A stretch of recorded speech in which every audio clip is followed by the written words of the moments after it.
Mukunda jewellers మొట్టమొదటి factory outlet లో long హారాల పండుగ. ఈ ఆఫర్ నవంబర్ 8 నుండి 16 వరకు. తెలియదేం తాతాజీ గారు, శంకుస్థాపన రాయికి గేదెలు వీపులు రుద్దుకుంటున్నాయి. బిల్డింగ్ ఫండ్ కోసం ఆఫీసుల చుట్టూ తిరిగి తిరిగి కాళ్ళు అరిగిపోయాయి. మంచిని సాధించాలంటే శ్రమ తప్పదు కదా. అవి మీ పిచ్చి రోజులు. మీరు స్వతంత్రం కోసం లాఠీ దెబ్బలు బూట్కాళ్ళ దెబ్బలు తిన్నారు, తుపాకులను ఎదిరించారు.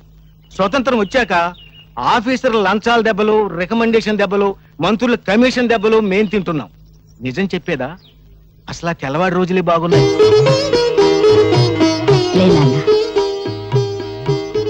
భరత్, నాన్నగారి ఫోటోకి నమస్కారం చేసావా? ముందమ్మ తర్వాత నాన్న. భరత్, పాలు తీసుకో. అబ్బా, పాలు ఇష్టం లేదమ్మా. పాలు తాగకపోతే బలం ఎలా వస్తుంది? బలం ఎందుకు, ధైర్యం ఉంటే చాలుగా. ధైర్యానికి బలం తోడు. తాగు. తాతయ్య, రాత్రి నా దగ్గర పడుకోకుండా అమ్మ దగ్గర ఎందుకు పడుకున్నారా? మీ మీద కోపం వచ్చింది. ఎందుకు?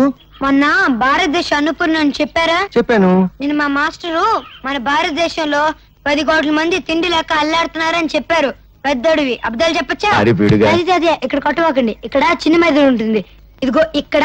దాన్ని జంక్షన్ బాక్స్ అంటారు. అక్కడ కానీ తగిలిందనుకో మనిషి చచ్చిపోతాడు. మర్చిపోయాను రా. అమ్మాయి యశోద, భరత్ని స్కూల్లో వదిలి పట్నం వెళ్ళొస్తాను. ఈ రోజు పెన్షన్ విషయంగా రమ్మన్నారు. మీ ఆరోగ్యం బాగుండలేదుగా మావయ్య గారు? అవునమ్మా, తాతయ్య రాత్రంతా దగ్గుతూనే ఉన్నారు. పోనీ భరత్ని తోడు తీసుకెళ్ళండి. స్కూల్ మానేశా? ఒక రోజే కదా తాతయ్య, 10 రోజుల పాఠాలు ఒక రోజులో చదువుకుంటా తెలుసా? ఆ తెల్లవాడి రోజుల్లో వీడి నాన్న కూడా నాతో వచ్చి ఉప్పు సత్యాగ్రహం చేస్తానని బాంబులు వేశాడు.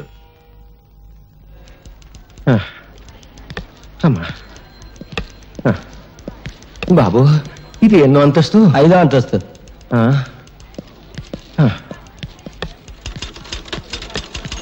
నమస్కారం బాబు. వచ్చావా? నీ పెన్షన్ కోసం, నీ కొడుకు పెన్షన్ కోసం ఎన్నేళ్ళు ఎదురుతావు? పట్టువదలవా విక్రమార్క? వచ్చే పెన్షన్ తో మా ఊళ్ళో మంచినీళ్ళ బావి తవ్వించాలని నా ఆశ. అందుకే ఎన్నిసార్లు తిరుగుతున్నాను. ఇంకా నయం, ముసలోడు సెకండ్ మ్యారేజ్ చేసుకుంటానలేదు. నీ పెన్షన్ కాగితాలు మొదటి అంతస్తులో గురునాథం దగ్గరనే వెళ్ళు. రా తాతయ్య.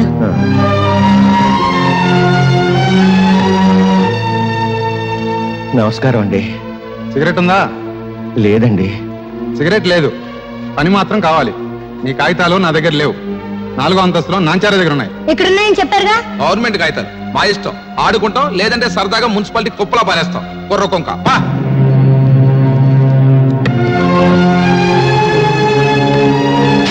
బాబు, నా పెన్షన్ కాగితాలు. అమ్మా, కూల్ డ్రింక్ తెప్పించమంటారేంటి? బాబు, పెన్షన్ కాగితాలు. అమ్మా, ఎంతో కష్టపడి మెట్లకి వచ్చారు, పిసికించమంటారా కాళ్ళు? మా తాతకు సమాధానం చెప్పు. ఆవిడ గారు ఎవరనుకుంటున్నావు? మంత్రి గారి బామ్మర్ది, తోడలుడు, తమ్ముడు గారి మేనబాబు గారు, ఇయ్యంకుడు గారు ఉంచుకున్న ఆవిడ. ఆవిడగా పని మీద వస్తే డిస్టర్బ్ చేస్తావేంటి? వెళ్ళు.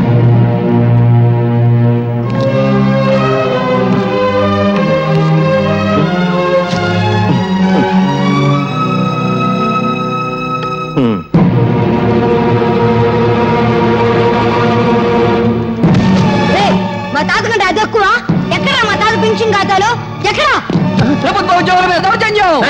ప్రభుత్వ ఉద్యోగుల మీద దౌర్జన్యం! ప్రభుత్వ ఉద్యోగుల మీద దౌర్జన్యం! ప్రభుత్వ ఉద్యోగుల మీద దౌర్జన్యం! కొట్టకండి బాబు, పసివాడు, కొట్టకండి. వీడు పసివాడు కాదండి, తీవ్రవాది, విప్లవ. అవును, నా జోబులో బాంబుంది. పర్యాలు మా తాత పెన్షన్ గా తెలుస్తారా ఎవరా? జేబులు వెతకండి రా, నిజంగా బాంబుందేమో. తీరా. జేబు చిల్లుంది, బాంబు లేదు, ఇంకేదో తగిలింది. మీకు నమస్కారం చేస్తాను, నన్ను క్షమించి వాడిని వదిలేయండి. తప్పు చేసింది వాడు, క్షమాపణ చెప్పాల్సింది వాడే. చెప్పు భరత్. నేను చెప్పను. చెప్తావా లేదా?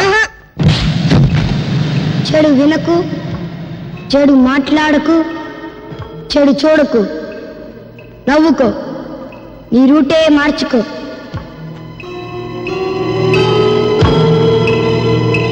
ఏరా, నువ్వు కూడా స్కూల్ కొట్టించావా? సిగరెట్ ఏంట్రా, స్కూల్ ఫస్ట్ వచ్చేవాడు, నీకేమైంది? వెలిగించు. నిన్న పట్నం ఆఫీసులో ఏదో గొడవ జరిగిందంటగా? తప్ప నాకు ముక్కలే. కాసుకోండి బాబు, కాసుకోండి. పావలా కద్ద, రూపాయికి 2. అన్ని నాయే.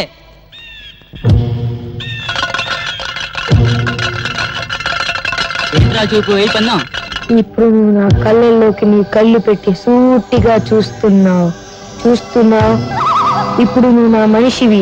నువ్వు నేను చెప్తే అది చేస్తావు. 3 వేస్తున్నావు. వేసేస్తున్నావు.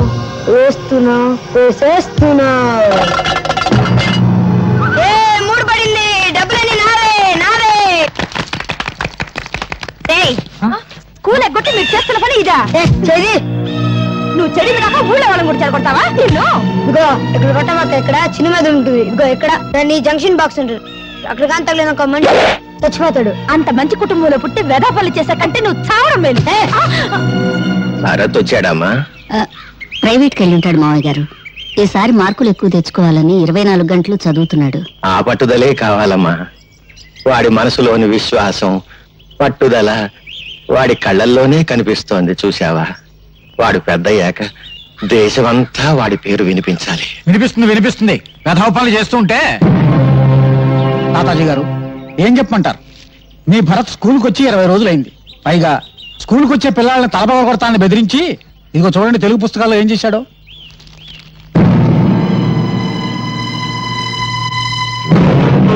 ఈ పని భరత్ చేశాడా? చూస్తే ఇంకా తెలుస్తాయి. ఇప్పుడు అదుపులో పెట్టుకోకపోతే రేపు జీవితాంతం ఏడవాలమ్మా. చెట్ల కింద చేరి బీడీలు తాగుతూ జూదం ఆడుతున్నాడు. నమస్కారం అండి. 2 రోజుల క్రితం ఇదేదో పళ్ళెం నా దగ్గర పెట్టి ఖర్చుల కోసం సొమ్మట్టుకెళ్ళాడండి. అది పళ్ళెం కాదు శెట్టి గారు, స్వాతంత్ర సమర యోధులు తాతాజీ గారికి ఇచ్చిన తామ్రపత్రం. యశోద, ఈ దేశం కోసం ఆస్తిని, జీవితాన్ని, నేను ప్రాణాల్ని నా కొడుకు త్యాగం చేశాం. అటువంటి వంశంలో పుట్టిన భరత్ నా తామ్రపత్రాన్ని తాకట్టు పెట్టాడు. వాడు గాంధీ కావాలని కోరుకున్నాను, కానీ గాడ్సే కాకూడదు. నాది దేశభక్తుల వంశంగానే మిగిలిపోవాలి. దేశానికి గూండాలను, దోపిడీగాళ్లను అందించే వంశంగా మిగిలిపోవటానికి వీల్లేదు. అహింసతో తెచ్చుకున్న స్వరాజ్యాన్ని హింసతో నాశనం చేసే యువతరానికి నా మనవడు వారసుడు కావటానికి వీల్లేదు.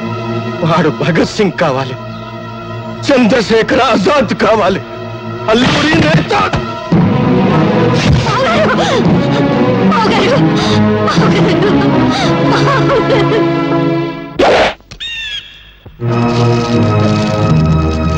భరత్, మీ తాత చచ్చిపోయారా? మా సొమ్ము కాజేసి వెళ్తావా? మరి మా తాత ముసలోడు పోకుండా ఉంటాడా? ఆడు.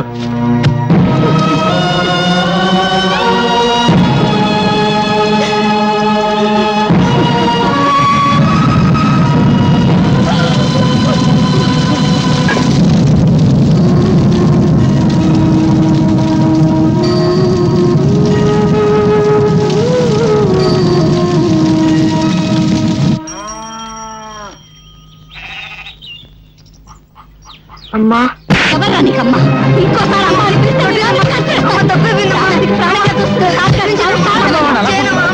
మీరు ఊరుకోండి. తాతగారికి తల కూడా పెట్టుకుంటే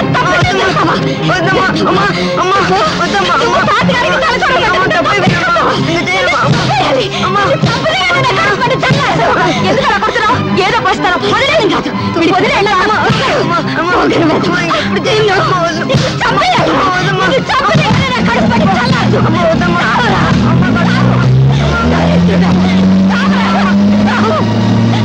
ఈ రోజు నుంచి నువ్వు చచ్చావనుకుంటాను. నేను బ్రతికుండగానే కళ్ళు పడద్దు. పోరా పో.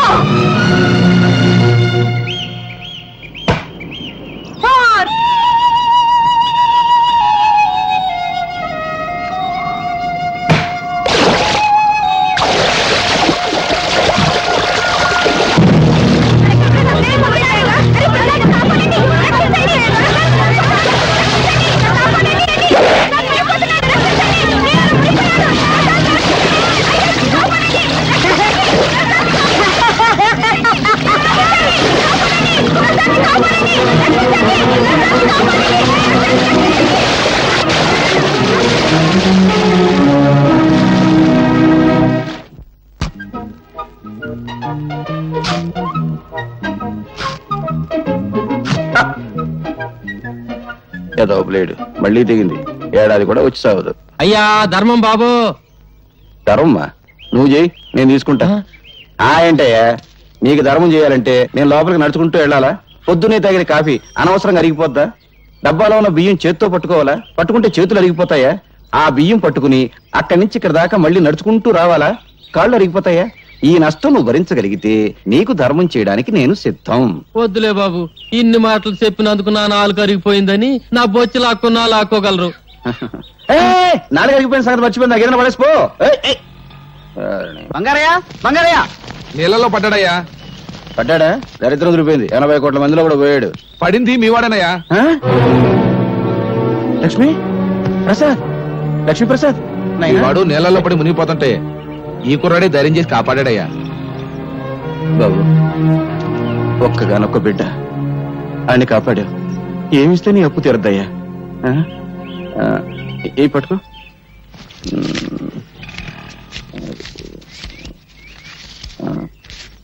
ఇదిగో, ఈ రూపాయికి జేబు నిండా బట్టలు వస్తాయి. రోజంతా ఎకరేసుకుంటూ తిను. ఏనన్నా? జిడ్డు.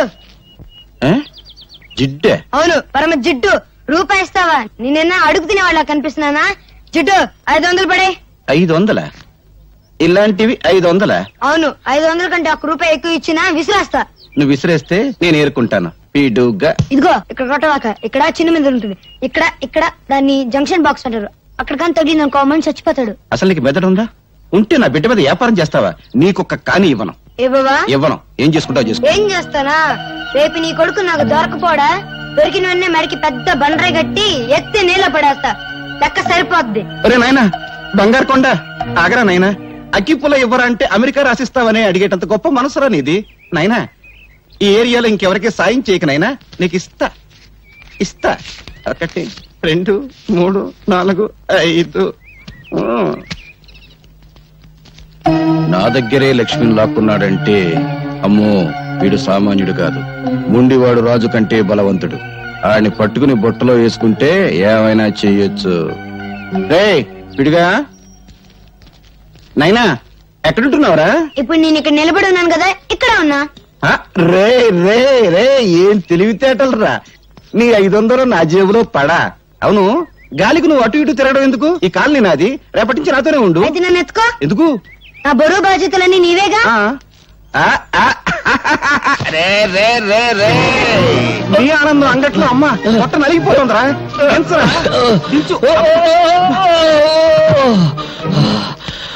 మోసింది నేనైతే నువ్వు ఆయాసపడతావేంటి జిడ్డు? అబ్బో, 2 బస్తాల రూపాయల బిళ్ళంత బరువున్నావు. ఇదిగో జిడ్డు, మన కాలనీలో వసూలు చేసిన అద్దె మొత్తం 30,050 పైసలు. లెక్కెట్టుకో. ఈ బంగారే లెక్కెట్టుకోడరా, బరువే. అవును, 200 తగ్గాయేంటి? బ్యాంకు కట్టల్లోనే తగ్గుతున్నాయి. అందుకని బ్యాంకులో అకౌంట్ ఓపెన్ చేయలేదు. రే, నాకు తెలుసురా ఆ పేపర్ పిల్ల, అదే స్వాతి. ఈ నెల అద్దె కూడా తుస్సు అనిపించుంటుంది. ఏమని అడిగేవనుకో, దున్నేవాడిదే భూమి, ఉండేవాడిదే ఇల్లు అని ఉపన్యాసం ఇస్తుంది. కొంపదీసా పిల్ల నా కమ్యూనిస్టా? ఈ ఇష్టైనా నేను కష్టాలు పెడుతుంది. ఆ పిల్ల నోరు తెరిచిందంటే డప్పు డగడంగడంగనక్క వాయించేస్తుంది. ఆ పిల్ల వాయించడం సరే, అద్దె కోసం అందరినీ డబాయించేస్తావు. మరి ఆ పిల్ల దగ్గర ఏమిట్రా రబ్బర్లా మెత్తబడిపోతున్నావు? ఏమన్నా లైన్ లో పడ్డావా? ఇదిగో జిడ్డు, మనకు తెలిసింది సింగిల్ టీ, జెండా మనకు బీడి, అంతే. సలాంలేకుం బంగారయ్య భాయ్. ఈ సంవత్సరం శ్రీరామనవమికి వడపప్పు పానకం ఖర్చు మీదే. అరే రహీం భాయ్, అసలు దేవుడికి వడపప్పు నైవేద్యం పెడితే వాతం, పానకం నైవేద్యం పెడితే జల్బు. అందుకని 50 పైసలు. బీడికి ఈ 50 పైసలు పెట్టి మర్మరాలు కొని మర్మరాలు నైవేద్యం పెట్టు, దేవుడికి ఆరోగ్యం. రామ్ రామ్. అల్లా రామ్. జిడ్డు, పోయేటప్పుడు కట్టుకుపోతావా? స్వర్గంలో దుకాణం పెట్టి వడ్డీకి తిప్పుతాను. నా డబ్బు నా ఇష్టం. సరే గాని ఈ నెల నా పోలీసు మామూలు పడే. రే, ప్రతి నెల అద్దె వసూలు చేసుకొచ్చి పోలీసు మామూలు పట్టుకుపోతా ఉంటావు. తిండి నాది, బట్ట నాది, నిద్రపోయే మంచం నాది, పళ్ళు తోముకునే పేస్ట్ నాది, ఒళ్ళు రుద్దుకునే సబ్బు నాది, చివరకు నువ్వు దమ్ము కొట్టే బీడీ నాది. అయినా డబ్బంతా ఏం చేస్తున్నావురా? పైగా ఈ దరిద్రపు గడ్డం తీయో, గుడ్డలా మంచి వేసుకో. ఎప్పుడు చూడు ఆ కుక్కి మంచం, ఆ టీ కొట్టు. రే, జీవితం అన్నాక అనుభవించాలిరా. ఇందాక చూసావు కదా, అలాగా కనీసం దాన ధర్మాలు చేయాలిరా. ఇదిగో జిడ్డు, జిడ్డు అను బడ్డు అను నేనే ఇవ్వను. ఇవ్వవా? ఇవ్వను. ఒక్కసారి ఫ్లాష్ బ్యాక్ వెళ్ళు. పెద్ద బండరాయి, ఆ రాయికో తాడు, తాడుకు నీ కొడుకు, పెద్ద బావి. అబ్బా, ఈ మేకొకటి దొరికిందిరా కొట్టడానికి. ఇక్కడ ఇక్కడ కొట్టకూడదు. ఇక్కడ చిన్న మెదడు ఉంటుంది, ఇది దాన్ని జంక్షన్ బాక్స్ అంటారు. అక్కడ కొడితే మనిషి చచ్చిపోతాడు. నాకు తెలుసు, ఇంతప్పటి నుంచి కొడుతున్నాను. నువ్వు చచ్చావా? నువ్వు చచ్చినా చచ్చవు, నన్ను మాత్రం చచ్చుతున్నావు. కడు మూసుకో. 700 తీసుకో. నాన్న వీడొకడు డబ్బు కనపడగానే డింగుమంటూ ప్రత్యక్షం అవుతాడు. జిడ్డు కుర్రవాడు కదా, ఏదో ఖర్చులుంటాయి, ఇచ్చి. నువ్వేం డోరు కొట్టక్కర్లేదు, మాకు తెలుసు.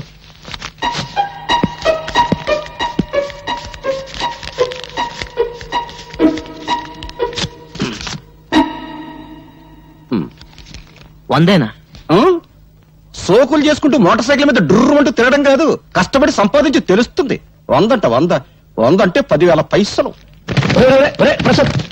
ఏమైందిరా? ఏమైంది? చూడు, ఇవన్నీ మమత నాకు రాసినవి. ఒక గ్రీటింగ్ ఖరీదు ఎంతో తెలుసా? 50 రూపాయలు. ఆ అమ్మాయి నా బర్త్డేకి 25,000 రూపాయలు ఖర్చు పెట్టింది. ఈ రోజు ఆ అమ్మాయి బర్త్డే. ఈ 100 రూపాయలు తీసుకెళ్తే ఎంత చీప్ గా ఉంటుందన్నయ్య. నువ్వు లవ్ లో పడి పెద్ద మనిషి అయ్యామన్న సంగతి మీ జిడ్డు తండ్రికి తెలియదు పాపం. అన్నయ్య, ఎలాగైనా మంచి టైం చూసి నాన్నకి ఈ విషయం నువ్వే చెప్పాలి. అసలు మమత ఎవరో తెలుసా? సిటీలో పెద్ద బిల్డర్ శ్రీపతి, ఆయన కూతురే మమత. అడుక్కు తినేవాడికి కూడా 100 రూపాయలు భిక్ష వేస్తుంది. అన్నయ్య, నా పరువు నువ్వే కాపాడాలి. నాన్నకు సబ్బు రాసి ఓ 5,000 పట్రా. 5,000? Please please. అమ్మా లక్ష్మీదేవి, కుక్కను కొడితే రూపాయలు రాలుతాయంటారు. అటువంటి కుక్కను ఒక్కదాన్ని ప్రసాదించు తల్లి. నా పెళ్ళాన్ని పెందలాడే పంపించేశావు. అది బ్రతుకుంటే ఆడపిల్లను కరి ఉండేది. ఆడపిల్ల పుడితే నేను అయిపోయేవాడిని తల్లి. నువ్వు నా ఇంటికి కోడలుగా వస్తే చాలు తల్లి. ఇదిగో ఈ కర్పూరమే కొబ్బరికాయ అనుకోదల్లి, ఇదే అరటి పండు అనుకోదల్లి, ఇదే పులిహోర అనుకోదల్లి, ఇదే చక్కెర పొంగలి అనుకోదల్లి. హారతి ఎక్కువసేపు తిప్పితే కళ్ళు మండుతాయని అర్పేశాను తల్లి. అంతే తప్ప వేరే దురుద్దేశం లేదు తల్లి. దీన్ని దృష్టిలో పెట్టుకుని నా మీద కటాక్షాన్ని మాత్రం తగ్గించొద్దు తల్లి. నా డబ్బు మీద చూపు పడ్డవాడి కళ్ళు పోవాలి తల్లి. చేతులు పడితే వాడికి పక్షవాతం రావాలి తల్లి. ఓం ఓ లక్ష్మి నా లక్ష్మి, నా లక్ష్మి ఓ లక్ష్మి. ఎదురుంటి వాడి లక్ష్మి ఎగురుకుంటూరా, పక్కింటి వాడి లక్ష్మి పరిగెత్తుకుంటూరా, అందరి ఇంట్లో లక్ష్మి నా ఇంటికిరా. అమ్మో, దొంగతనం చేసావా? నీ జేబు నువ్వు కొట్టుకుంటే దొంగతనం ఎలా అవుతుంది? నాన్నకు తెలిస్తే లక్ష్మి అరిగి తరిగి అలిగిపోతుందని మీ అయ్య నోట్లు లెక్క పెట్టాడు. కడప, కర్నూలు, అనంతపురం సమస్యల కంగారు పడకు. ఇదిగో నీ ఎవరి దగ్గరికి వెళ్ళు. నువ్వు కూడా పార్టీకి రాని. నేనా? ఎంగిల్ బీడి సింగిల్ టీ గాని. నాకెందుకు చెప్పు? అదేం కుదరదు. నా బట్టలు వేసుకో, కొంచెం సెక్సీగా తయారు. సెక్సీగా అంటే డైరే బెటరు.